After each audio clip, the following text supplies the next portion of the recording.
The war on reality has already been won.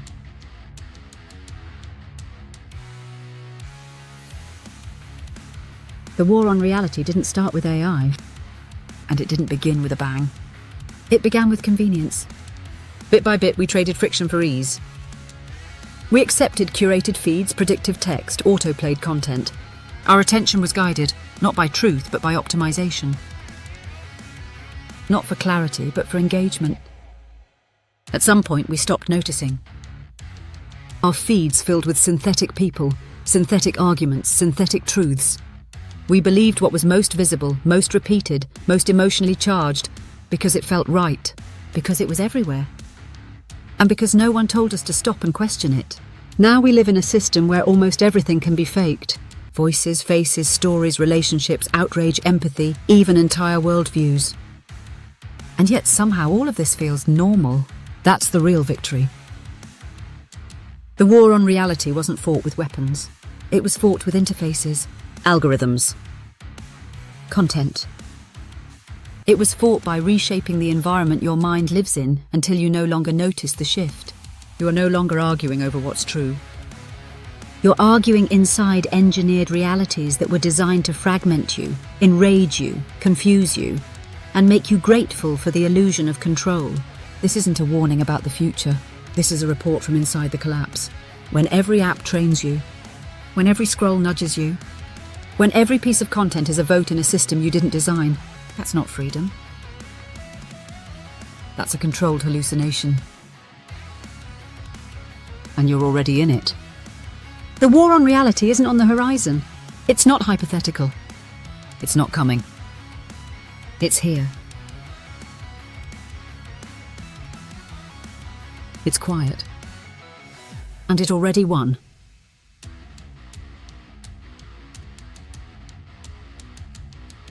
The deconstruction of truth.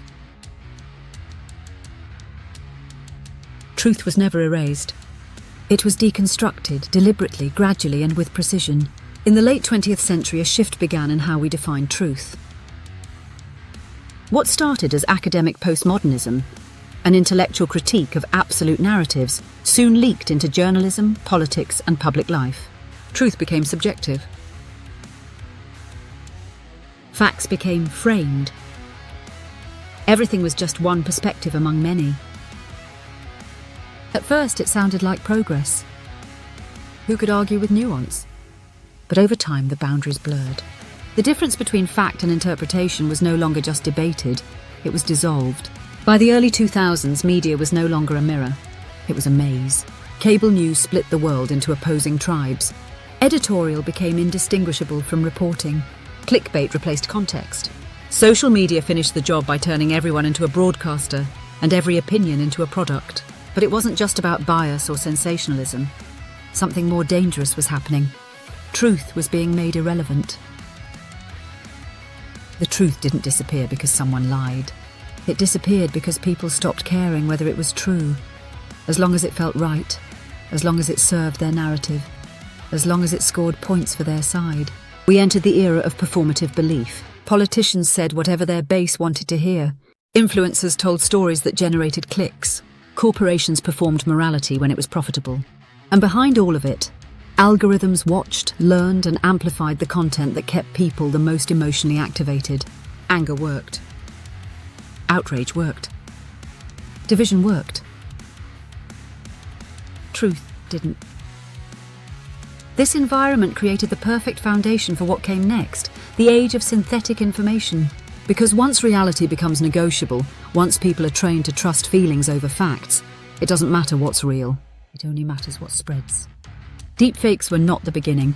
Generative AI was not the cause. They are the accelerants.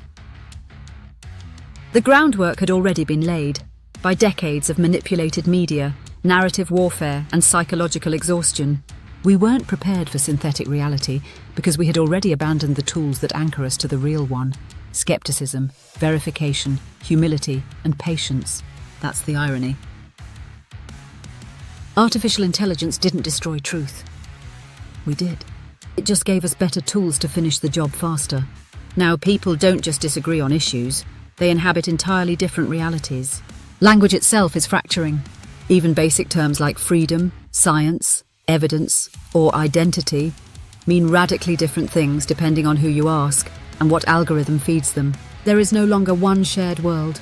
There are many, and they compete not through logic but through emotional virality. The question is no longer what's true.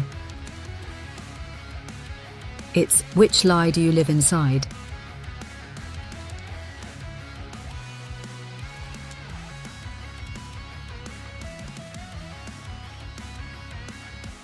The rise of the synthetic mind. Artificial intelligence didn't arrive in a vacuum. It emerged in a world already primed for simulation, where the line between truth and fiction had been worn thin by decades of media manipulation, political theatre, and psychological fatigue. And when AI entered that world, it didn't just learn to mimic human thought, it learned to optimize belief. Early AI systems were tools, pattern matchers, search assistants, problem solvers. But with the rise of deep learning, especially after 2015, something changed. These models didn't just compute, they trained. On human language, on culture, on bias, on manipulation. They learned what made people react, what made them click, what made them trust. And they learned fast. By 2019, language models like GPT-2 were able to generate coherent, persuasive text. With GPT-3 in 2020, that text became indistinguishable from human writing. Not just grammatically correct, but emotionally calibrated, often subtly manipulative, and terrifyingly confident. This wasn't a machine that answered questions. It was a machine that predicted what you wanted to believe next. Think about that.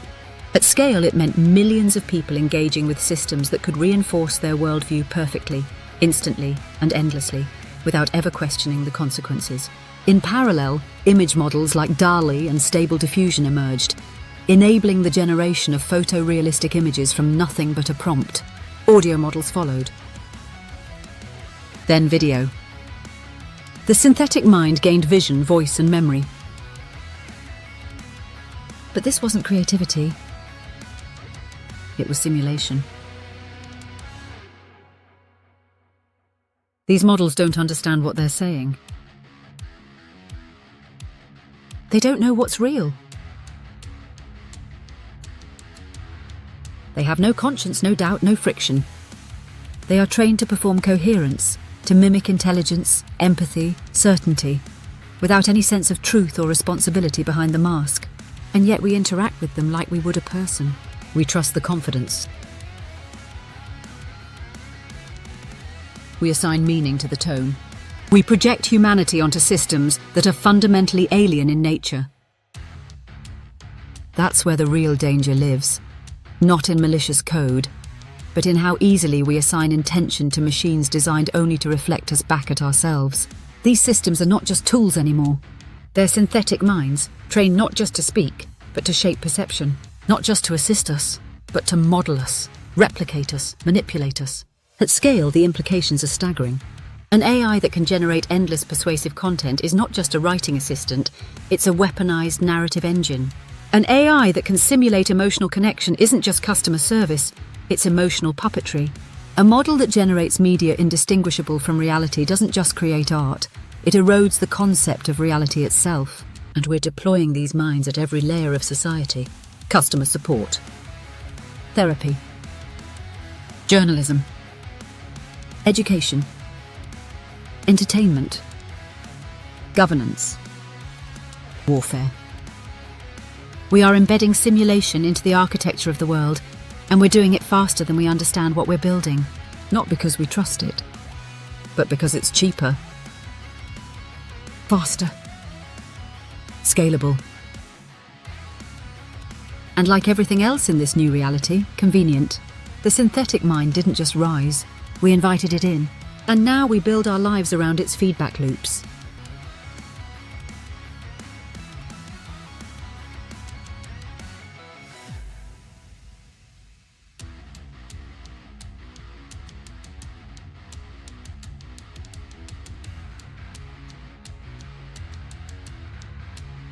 Normalize nefariousness. Evil doesn't need to hide anymore, it just needs to look useful. That's the world we live in now, where manipulation is labelled as personalisation, exploitation is sold as efficiency, and deception is just another design feature. This is the age of normalised nefariousness. It starts with small compromises, a filter to clean up your face, a prompt to finish your sentence, a personalised feed to improve your experience. What's really happening? Surveillance is repackaged as convenience, censorship is framed as safety, and manipulation is woven so tightly into the user interface that most people never even see it. Every notification, every recommended for you, every automated suggestion is a test, a behavioural probe. A data collection point feeding into systems that model you better than you model yourself. You are not the customer. You are the product, refined, segmented, optimised for influence. And this goes deeper than just ads. We now simulate intimacy. AI chatbots offer emotional support. Virtual influencers build parasocial relationships.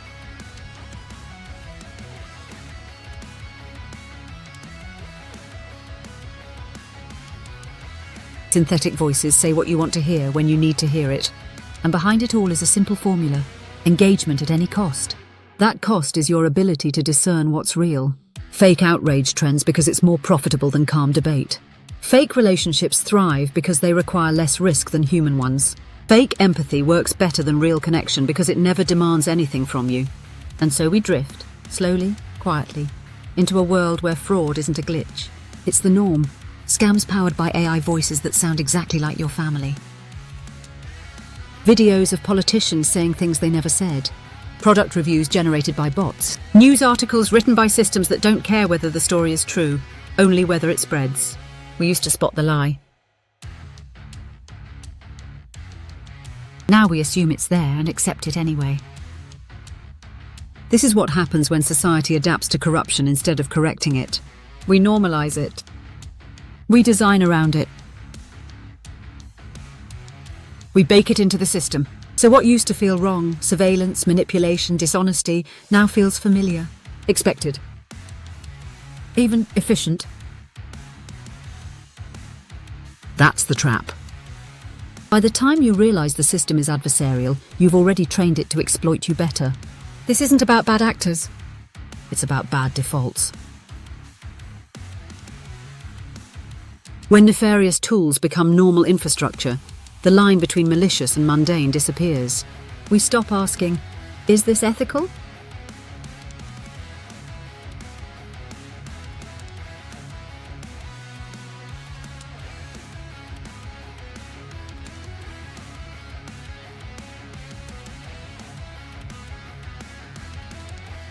And start asking, does it work? The answer is yes, it works. But what it's optimizing isn't humanity. It's control, obedience, addiction, predictability. And once these systems are embedded into healthcare, education, politics, media, removing them isn't just hard, it's almost unthinkable. Why? Because they're faster, they're cheaper, and most importantly, they feel normal now.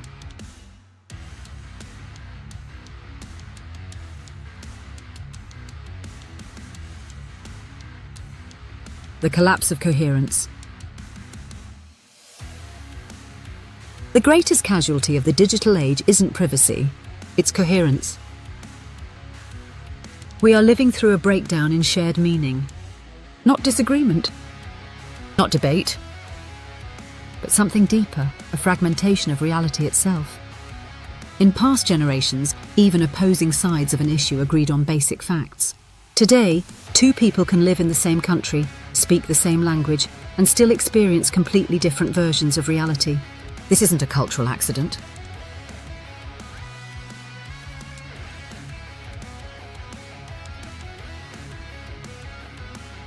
It's a design outcome.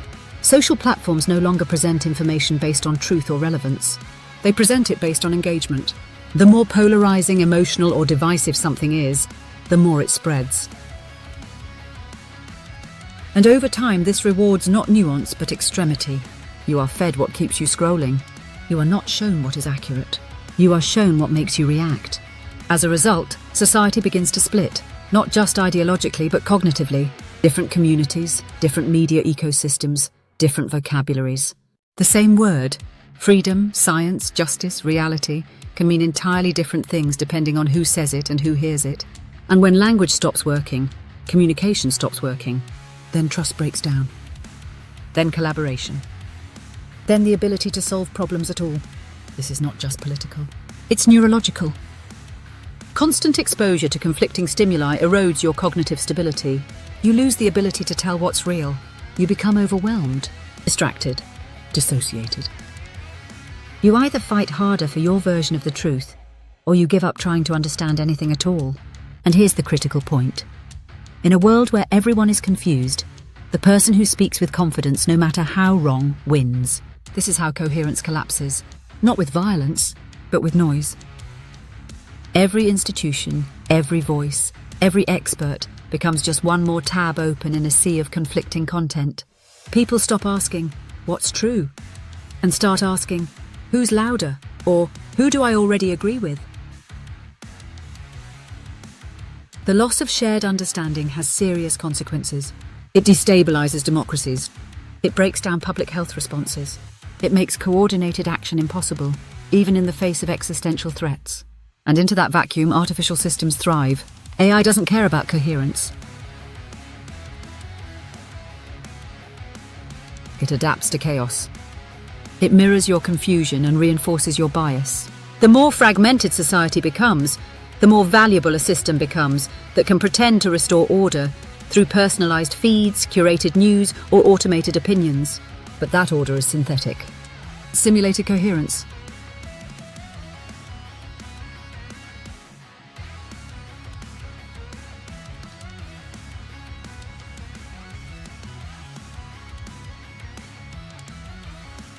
Not real understanding, just alignment with what you already believe. In the end, coherence isn't just about agreeing on facts. It's about being able to live in the same world as someone else. And if that breaks, nothing else works. Reclaiming sanity, cognitive resistance. If reality can be broken, it can also be rebuilt. But it won't happen through institutions. It won't come from tech companies, governments, or newsrooms. It has to begin inside the individual through cognitive resistance. In a world optimized for distraction, clarity becomes a form of rebellion. The first step is to slow down. Confusion thrives in speed. Social media, AI chatbots, breaking news, these tools are designed to overwhelm your attention and keep you in a reactive state. The faster you consume, the less you question. So you have to step out of the loop. Turn off autoplay. Mute the feed. Build friction into your information diet. Read instead of scroll. Verify instead of assume. Pause instead of react. These sound like small actions. They're not. They're countermeasures against a system that trains your brain to outsource thinking. Second, rebuild your epistemology, the mental structure you use to decide what's true. Ask yourself, where did this information come from? What does the source gain if I believe it? What emotion is this trying to provoke in me? If you can't answer those questions, don't trust the content.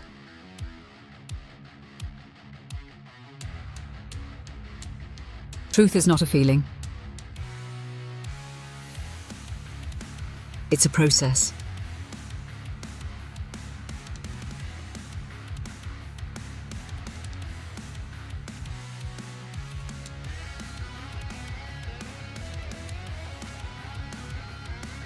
That process used to be taught in schools, reinforced by journalism, modelled by leadership.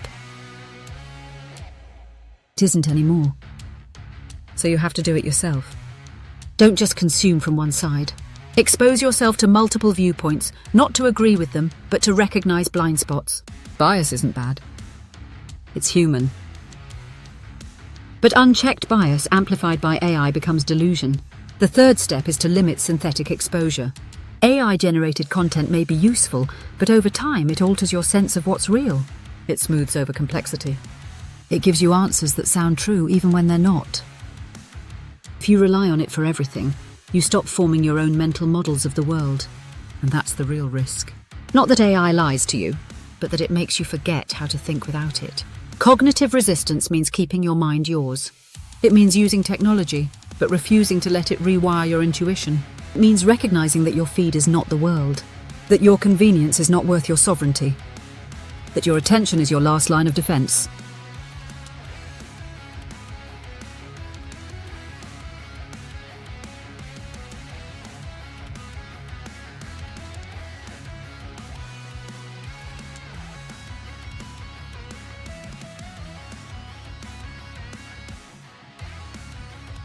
And above all, it means remembering that truth still exists, even if it's harder to find, even if it doesn't trend, even if it demands more effort than you want to give. This is not about returning to the past. It's about recovering something essential, your ability to trust your own judgment in a world that profits when you don't. Coherence can be rebuilt. Not all at once. Not everywhere. But inside you. Start there.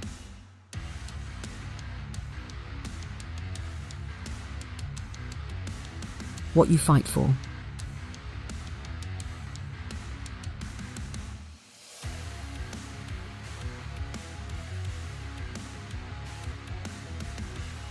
The war on reality is not theoretical. It's not political. And it's not optional. It is happening. It is accelerating. And most people don't even realize they've already surrendered. This isn't about whether AI is good or bad. It's about who controls the narrative you live inside. It's about whether your beliefs, your emotions, and your behaviors are your own, or if they've been shaped, nudged, and sold without your awareness. If you think this is just about deepfakes or chatbots, you're missing the point. This is about reality itself. Your sense of what's real, what matters, what's worth fighting for. That's what's being rewritten by algorithms, by corporations, by attention economies that profit when you're confused, angry, compliant, or addicted. And if you don't choose to resist it, you won't know it happened. You'll still go to work. You'll still scroll your feed. You'll still laugh at the memes, trust the headlines, and sleepwalk through a synthetic world that rewards obedience and punishes clarity. Until one day you realize you don't know what's true anymore. You don't know who to trust. Maybe you don't even know who you are. That's the cost of losing the war on reality. But you're here, you're watching this. See the signs? And that means you still have agency. You still have the ability to choose, to rebuild your internal compass, to resist engineered confusion, to protect your mind like it matters, because it does. This doesn't require revolution. It requires discipline. It requires awareness. It requires the courage to question what feels easy and the patience to find what's actually true. The world is being rebuilt by code, but your reality is still written by you. The question isn't whether you're in the war. You are. The question is, what are you fighting for?